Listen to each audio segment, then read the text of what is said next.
grubun annesi kim? Mina. Mina. Sana anne diyorlar.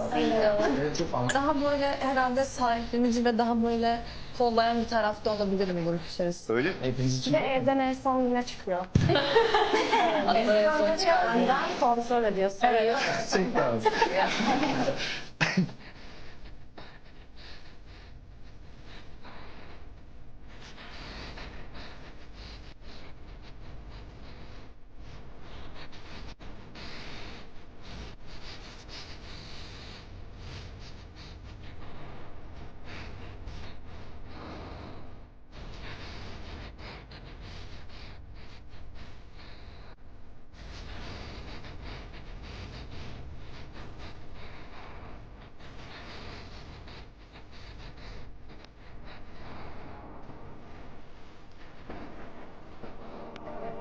Bebekte ne var? Anne.